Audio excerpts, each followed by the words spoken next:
Coming up on this episode of the BMW Motorrad Ride and Talk podcast, an ordinary guy making the extraordinary decision to travel the world on his BMW motorcycle. Take a listen.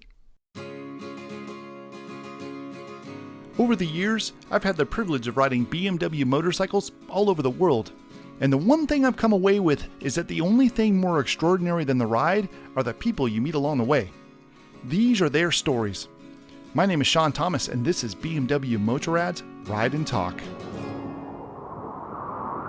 It's just far more than a motorcycle ride now. It's about the people you meet, the places you go. And, I'd like to think sometimes that I'm changing the way they're thinking about life, and they're certainly changing how I'm looking at life. Sometimes when we meet a person who's engaged in something extraordinary, we might look at them and think to ourselves, I want to be more like this person. I want the drive and courage and skill to do what this person is doing. Well, last July, my producer Louise Powers and I met Kris Hall at the BMW Motorrad Days in Berlin, and I thought to myself, Kris is one of those people. Unlike those who seem born to tackle insurmountable obstacles in life, Kris was just an ordinary guy with a house, a family, and a dream to travel the world on a motorcycle. And when Kris saw a chance to make this dream come true, he did what it took to make it happen. Recently, during a break in his travels, we got to sit down with Kris and learn about his amazing journey, what inspired him, and where he plans to go next. So, Kris. Yes. I want to bring you to a moment in time that was significant for me and I think significant for you in a very different way. It was 2020. And I think around that time you were hopping on your motorcycle and taking off on an adventure. Did I get that right? Yeah, that's right. So were you planning on this trip ahead of time? Was this something you were going to do, or did it come up spontaneously? My whole life I've dreamed about riding a motorcycle around the world. And I tell people all the time, when I was younger, I was a little boy on a mini bike, and I would leave and my mom would say to me, so what did you see today? And I would say, okay, well, I had a hot dog with this family and I seen a deer and a bird or whatever it was. And really, I tell people now that I'm really the same person, but a man on a motorcycle riding around the world, meeting people. My mom's still asking me, what did you do? And so in answering your question, yes, it was something that I dreamed about my whole life. Didn't expect it to happen this early in my life, but given some fortunate things that happened around 2020, it happened a lot sooner than I expected. This is really interesting, isn't it? Because so often we look at the shutdown as nothing but a negative. And in a lot of ways, it was really rough, of course, very rough on people, and it still is to this day. But we were able to glean some positive elements out of it, and this trip is certainly an example, yeah? I think so too. I mean, everyone that I've met along the way has their own stories of what COVID did or the pandemic did for them. And I don't want to sound selfish, but for me, it opened up the doors for a lot of things. I was able to cross Canada, and just normal tourist places that were so full, I was able to take advantage of myself. And to be honest, thinking back to when I was in the Yukon, I thought, I'll never have this solitude again in my life. So I was able to experience 2.5 months almost by myself in the Yukon. And it also makes you appreciate that downtime and seeing the world and seeing people and just taking it all in and living a dream that I've wanted for so long. I guess that's what I wanted to say. One of the things that people ask us about Louise more than me, because this is a world that she understands far more than I do, is the difficulties of border crossings going from country to country. I can only imagine it was a little more difficult when each country had their own responses to the pandemic. It definitely was a challenge, but like everything worth doing in life, I say this all the time too, there's a challenge or there's a lot of work, or everyone would be doing it. But with COVID, I remember once flying home for Christmas, I think it took a week to get ready. When I was home for the week, I probably spent more time getting ready to go back with COVID tests, certain timeframes, leaving Canada, landing in Ireland, 4-hour motorcycle ride to get to the ferry to make sure that the timeframes still worked with the COVID tests. But I think there were so many rewards to it that I have no regrets leaving. And lots of people said when I crossed Canada that, people are going to throw stones at you and they're not going to accept that you're traveling and they're not. So I really didn't know how people were going to take it. And I was a little quiet at first, but people seemed to embrace it and started to follow the journey when they were having even difficulties at home, I was able to travel and they were able to see things. So I think it worked for the people at home and for myself. A lot of people make it a goal in their lives to travel internationally. Heck, when I sold motorcycles, so often the people that came and bought bikes bought them saying, I have plans for a big trip. And their motorcycles often ended up getting used for the usual commuting to work and little weekend rides and Yes. maybe short trips, but nothing big. What is it that it takes to make the leap from I'm a casual enthusiast with a dream to doing it? I think that you need to say that you're going to do something and just go through with it. And Mm. you have to realize that it's not always going to be easy. Like everything that we just talked about in life takes a lot of hard work.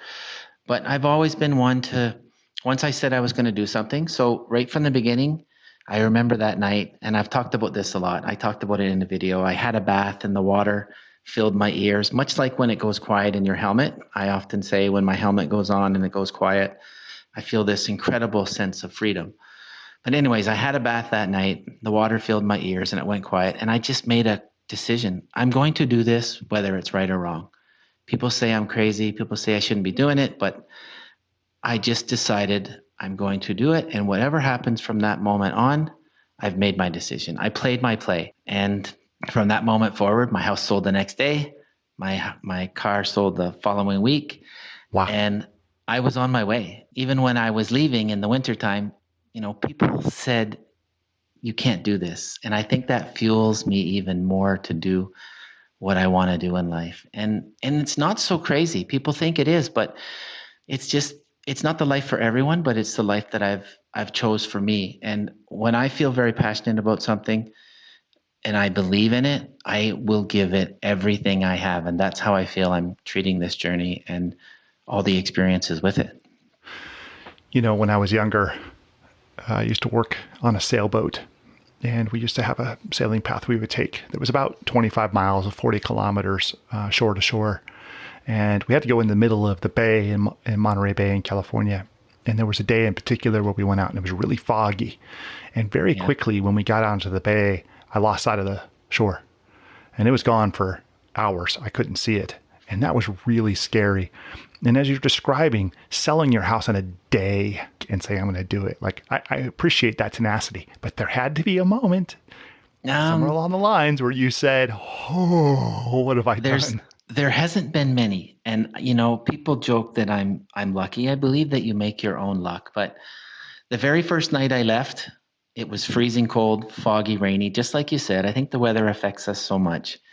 And I thought, what am I doing? I've got a whole journey ahead here. Am I even going to make it to the Arctic Circle? And even if I do, but if it's one thing I've learned about this journey is to trust yourself and trust what you believe in and really just giving it the 110%. If it doesn't work out, I really believe in that's all you can ask of yourself, right? So back to when you said, when I did all this and I made my play, a lot of people criticized and said he didn't think it out, but I did. And once I made my decision, I was on my way. And to be honest, I really never looked back, and it just keeps getting better and better. It's interesting, isn't it? We could seek advice from people that we care about, or strangers are certainly willing to give us their advice. And you don't have to go very far to find somebody that says, this isn't a good idea. Don't do it. Almost always. And I often tell a story to tell a story, but I met someone once in Portugal who wanted to go for a ride, and I'll make this really quick. And she didn't want to go over the edge of the mountain. And I told her, trust me in what I'm doing. I'll never put you in harm's way. But here's how the story goes. We went over the edge and she started screaming a little bit like, no, don't go. And then as soon as we went over the edge, she went, oh my God, it's beautiful. And I stopped really fast. And I looked at her and I said, that's what we all do in life. We're all afraid to go over the edge a little bit and take a risk. But when we get there, it's absolutely beautiful. And I think not everyone, but a lot of people spend their life thinking of going over and never do. And it's something that I try and teach people is just believe in yourself, believe in your goals, and you're going to see what's on the other side of that mountain. We're digging pretty deep into the philosophy of riding, and I love it. But I have to remember that a lot of people don't know who you are and what you did. Can you tell us where you've been so far on this adventure? Okay, so it started late in 2020, and my goal was to go to Tuktoyaktuk, which is the most northern spot in Canada. You were going north in October. Yes, For anyone who lives anywhere near the equator or the southern hemisphere, yeah, it was minus going from freezing to more freezing in yes, winter time. Okay, I yes, just want to paint that picture. I made videos because I didn't want to portray when I started my journey. It wasn't exactly like I thought but that's part of journeys and that's part of adventures, is always adapting. So I started off with my SUV, even though it was sold. I went and bought a brand new cheap 12-foot trailer, and I put a little diesel heater in it. No insulation, no anything. So I packed the bike up. I built a bed out of plywood in an afternoon, and off I went. And it was minus 15, minus 20, and I would use this diesel heater to keep me warm.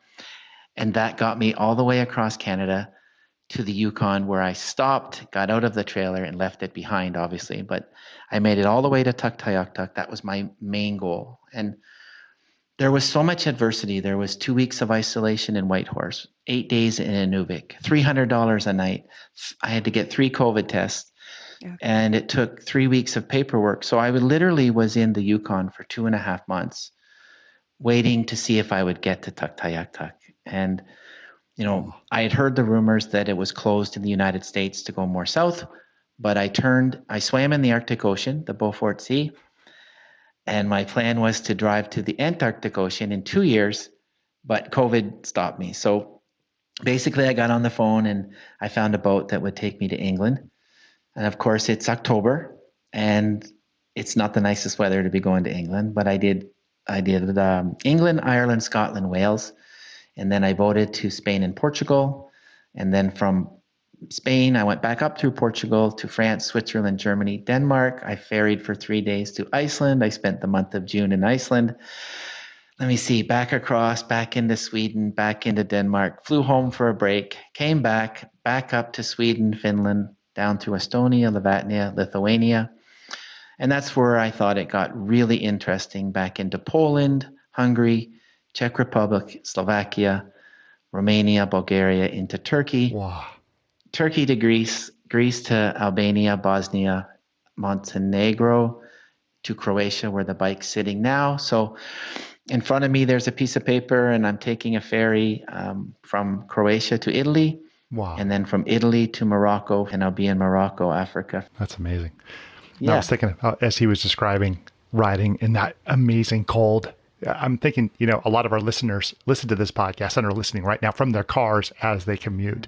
And I'll bet that at least a few of them turned up the heat a little bit. Yep. As you were sure. describing riding in these incredibly cold places. I have seen a lot of cold weather. I saw minus 15, minus 20 in Ontario, Manitoba, and the Yukon. And I saw a lot of snow in Portugal. I hit a big storm and was stranded for 3 days. And it's something that, I get people joke as a Canadian, oh, you must be fine in the weather. But it's wore off a little bit, the novelty of riding a GS in the snow. It's exciting, but it's also, it's okay when you're by yourself in the middle of nowhere. But I don't like freeways and snow. But a lot of the days when I get off a motorcycle in the cold weather and people say, are you crazy? If I was on a snowmobile, they would say, oh, nice day. It's probably nice weather. So it's all about perception. And the gear that we have today is so good that you can really, as long as you can get traction, you should be comfortable. And tell us about the bike that you rode on this trip. So I'm riding a 2020 BMW GS 1250. Yeah. And I have had absolutely no issues with it for 2 years. Nice. I've replaced, brake discs. I think I've gone through 15 sets of tires now. I was so gonna 30 ask how many tires Wow. you've been through. Yeah. 5 sets of brakes and 3 sets of discs because there's so much off-road. But the bike really has been perfect. I don't have a name for her, call her my girl, but I think I've been pretty hard on it. Some people say they do a lot of off-road, but I think you can tell by the videos where I've put that motorcycle. And I've been stranded due to charging too many batteries, but the bike has never let me down. So I can't say enough about my bike. Yeah. So you mentioned some of the places you've been and some of the videos. I think you just sort of skimmed over something that I think is really cool. which is some of the photography and the videos that have come out of what you do are just extraordinary. Now, where is this coming from? Are you a photographer as a hobby, or where's that at? No, not at all. In fact, if my boss was here, she'd tell you that I'm not tech savvy at all. Again, it goes back to things that I've been passionate about in life. I've always loved music. I think I've always maybe have a little OCD, but attention to detail when I was racing. Everything had to be a certain way. I'm still like that to this day. So I think my videos are really just a passion of music, motorcycles, and sharing my journey. And I do it on my telephone. I don't even carry a laptop with me. Wow. I really am just going along, finding my way and finding what works for me and researching it over and over again with YouTube. I love it so much that I can spend hours and hours, and sometimes it takes 3-4 hours just to do the first 30-40 seconds. Wow. And but it's something I love doing, and I'm slowly learning to get better. And it's something I said in my retirement that I always wanted to continue learning. So for me, it's just like documenting my journey, but I definitely want to get better. And with better drones and better cameras and better gimbals, it's it's something I just really, really love to do as much as I love riding the motorcycle. Nice. One of the big struggles that I have when I'm on any sort of trip is just remembering to yes, take the photos, take the video. And you're doing more than that because you've got a drone as well. And that's no small deal to get that up in the air and do your thing. No, it's a constant effort every day. And like you said, if I stop for a while and I'm not into it, I think my day just slides into riding. But yeah. I'm just so passionate about making videos that every time I see something that's worth what I think's worth videoing, I stop. And I've learned that I'll edit it out later. But I think people would be surprised how much time I spend getting a drone in and out, even the times that I don't use it because it wasn't as spectacular as I thought. Or that I'll take 150 clips and I have to get it to roughly 30, 40 clips. And then I spend 10 hours in a final edit, but I still love doing it. So I'm not complaining. I feel like as we see your videos come out, especially like on social media, people are fascinated by what they get to see kind of through your eyes. It wasn't like this at first. The idea in the very beginning, when I went on a trip when I turned 50, using video and pictures, was just to show my family I'm still alive. It really was. And I learned how to just throw a couple video clips and the pictures into the Quick app, I think, with GoPro. And then it just progressed from there. And then this inspiring other people, I think that it keeps me busy. It keeps me with a motivation and gives me a purpose on my trip. Yeah. I didn't know when I started how it would affect people. But now that I have 2 years under my belt, I think people believe my story. I think they believe how happy I am. And there's nothing more rewarding personally for making a video sometimes and seeing how I'm growing making videos. But also when people tell me, one, they didn't know that Slovakia was that beautiful, or the Czech Republic, or, we met you yesterday on the road and my husband and I got talking and, you really inspired us to we're going to go buy those kayaks we talked about. So it is rewarding. It really is. One of the things that I appreciate about you, Kris, is that you're not a terribly big self-promoter.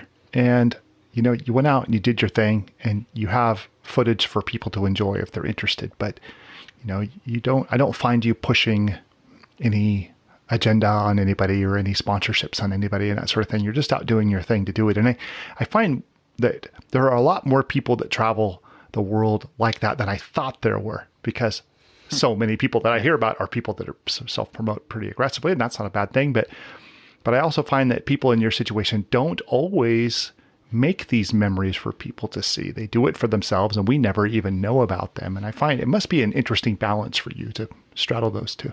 It is. And I'm in a good position in life where I don't have to have sponsors. If I could, I have to decide soon if I want to go bigger or stay where I am with this program. The bigger it gets, the harder it is to be intimate with people that you should be talking with, right? Yeah. I would like to start speaking at motorcycle shows or possibly at schools. And who knows who knows who I'm going to work with, and I still have a lot left to give. So I think things are going to open up. Yes. Now, along your travels, one of the places that we saw you and got to enjoy a little time with you is at Motorrad Days, which I understand you made a dedicated trip to be there for in the middle of your travels. What inspired that, I wonder? I don't know if I misunderstood the beginning of when the BMW talked about that party being the 40th anniversary, but even if it wasn't the 40th, to be in Germany for that kind of party, to celebrate our brand that we all love, or just motorcycles in general, in my journey was something I wanted to do. There was people in the industry I wanted to meet. And even through circumstances, I was able to meet some people at BMW just by chance, nothing to do with it was in a line and coffee. So I think it really came down to just celebrating the brand of BMW in Germany for such a big event. How could it not be something I'd want to do? Yeah. Oh, it was really nice to meet you there, by the way. Yeah. Same with me. Yeah. All right, I always think of you as the guy that was talking to me, trying to hook up my communication system in my helmet, because I'm not a tech guy. I have to play it on YouTube so many times. Yeah. Yeah. It's really funny that you say that, because of course, I watch your videos and I see what you post in all of social media, and my assumption, which I think other people think the same way, is that you are a tech guy and you're highly refined in it, but it sounds like you're learning as you go. And that in itself is inspirational, I think, for, the rest of us who want to travel and share, what we do. It's like, oh, you weren't perfect at this when you started. Maybe I can do that too. I'm doing it on an iPhone Pro 11 with a Osmo 5 gimbal, a GoPro 9, and a drone. And I'm using mostly my drone now, and just learning as I go, and just learning exactly what I need to do to make the video like I'd like to make it. And you don't need all the fancy stuff. You don't need a laptop and all the big programs. I tried it and it just didn't work for me. So the phone is working fine. And, you can only take so much on a motorcycle. So my decision in the beginning not to go with a laptop, I've since added a small tablet because I have to upgrade and downgrade the drones and other programs. But right now it works on my phone, and I don't see any reason why I have to get any more technical and keep it simple. But it really comes down to, if you love to do something, every detail makes a difference, and every detail I love doing. So it's all coming together. Now, Louise and I try to go somewhere fun in the world on motorcycles at least once a year. Luckily, we get to do it more often than that, but we rotate around. And she keeps coming back to me after watching your videos and saying, we should go here. We should go here. We should go here. And the latest one is Iceland. She says, we need to go to Iceland. Let's get a group together and go to Iceland. Is that where we need to go? Well, I mean, every country has its own beauty in its own way, but Iceland didn't seem like Earth sometimes.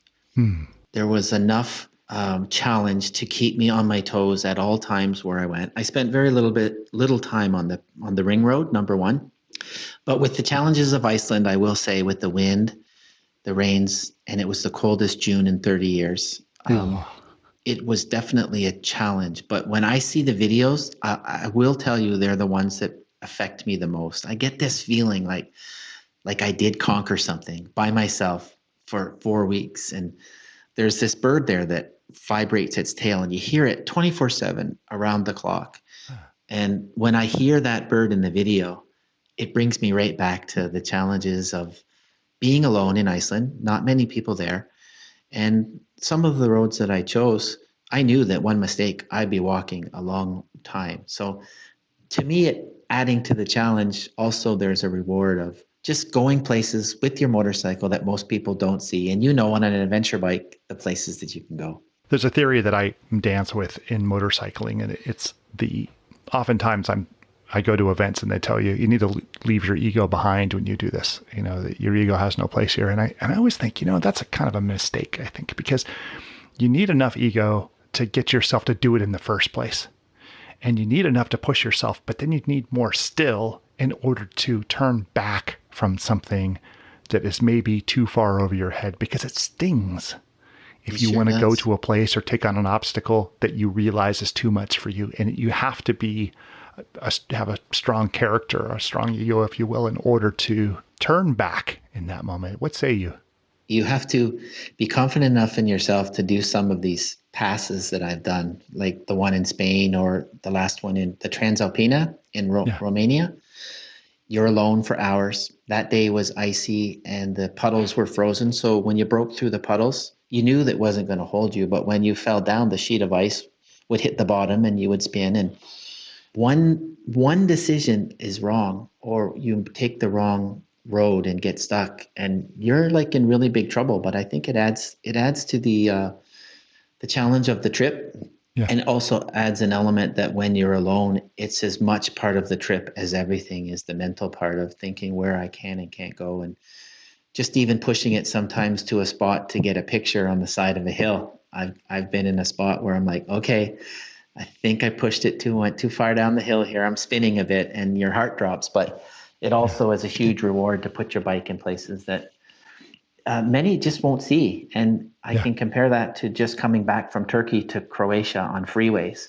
I didn't really see a whole lot for 6 days that was that really, really interesting. But when you're on the motorcycle or a van or whatever, and you're off the beaten path, the things that you're going to see are truly more amazing than you're going to see on the normal road.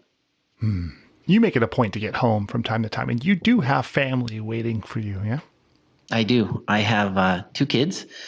And I have 2 parents that I miss all the time, but they also know that this is a big dream of mine. And I've been a big dreamer my whole life. And my mom and dad have always been there for my sister and I in anything we ever inspire to do. So back to what we said earlier, it doesn't matter what you do in life, there's a sacrifice. And my sacrifice is just that decision to be away from home. But also it's a good time. My parents are healthy. My kids don't need me. They're all done school. Their educations are finished and they're into the work world now. And for me, it was almost like it was meant to be. And I always say things happen and you make your reason, but the timing of COVID, the timing of my company, the pension, my kids finished school, my parents healthy, everything just worked out at the right time, at the right spot in life to do this. Yeah. But don't think for a minute that there's nights I'm FaceTiming my family and I think, wow, I can see my dad and he's getting older and me too. But it's something I love to do. And I don't want to have any regrets when I'm 85 rocking on that chair. I want to look back and think I did everything that I at least tried to do. There's somebody I respect very much that said to me, we often think of decisions as being 3 options. Yes, no, or maybe I'll think about it. And he said, you have to make it 2. You must make it 2 decisions. Yes or no. Do it or don't do it. Yeah, don't think about it forever because you will think forever. Yes, you can procrastinate forever. And I've met men before that have stopped and almost in tears told me, son, you ride that motorcycle until you can't ride it anymore because there's going to be a day when you can't. And I never want to be the type of person that just thought they put it off too long. And that goes for a lot of people, I think, that have retired. I know there's people that have more money than I do that are still working. And if that's what they choose to do, that's great. But, it's easy to look ahead and think, okay, I got this shutdown coming, or I got this project coming, or I want to work 3 more years. And in most cases, people don't spend all the money they worked hard for their entire life. And I bet you they would tell you they wish they'd retired sooner and did what they wanted to do. Yes. So there's this fancy furniture store not far from me, and I went and sat in one of those like chairs that they make for people to be comfortable for hours, and it just, you can push a button and your feet go up and the back goes back and it sort of massages your back. And I went, oh yeah, this is in my future. I don't need it now. Like I gotta ride motorcycles someday now. But I'll be someday. really happy. Well, someday we will all have a time where we can't ride them, and I want to be able to look back at this and think, I really did it. And I've had those kind of moments already where it just hits you for whatever reason. You just think, I'm doing it. I really am doing it. Kris, how can people follow your adventures and find out more about you? Okay, well, my name on Facebook is Kris Hall with a K, but it's going to change pretty soon to KDH Adventures. My YouTube and my Instagram is KDH Adventures. Do you have an end date in mind, or is this going to go in perpetuity? Well, when I started, I thought 2 years to go from Tuktoyaktuk to the Arctic Circle to the Antarctic. So that's changed. And now I've been two years and I'm really just kind of finishing up the European Union. So Africa's next. So I'm thinking 1 year for Africa, 1 year for Asia to get to Australia. I hope to New Zealand, and then the big boat across to Argentina, where I'm going to come all the way back up. And when I get to the USA, I'll go home and get my van. I'm going to do the USA and Canada back to the Arctic Circle with a van and my bike. But I'm thinking that's going to be 2026. But if it's one thing I've learned about these adventures is don't put a time frame on anything. I don't know when it's going to end. I often tell people that I'm nowhere near finished, and I'd like to say I'm not even half done yet. We've absolutely enjoyed following you this far and looking forward to continuing on. It really has been nice getting to know you and your adventure, and I'm looking forward to more. Thank you very much for that. Rock on, my brother. Okay. All right. Thank you very much. We very much hope you have enjoyed this episode. We want to hear from you, so please rate, comment, and share your thoughts about this podcast. We have many more episodes on the way, so please subscribe, follow along, and share your requests for future episodes of the BMW Motorrad Ride and Talk podcast.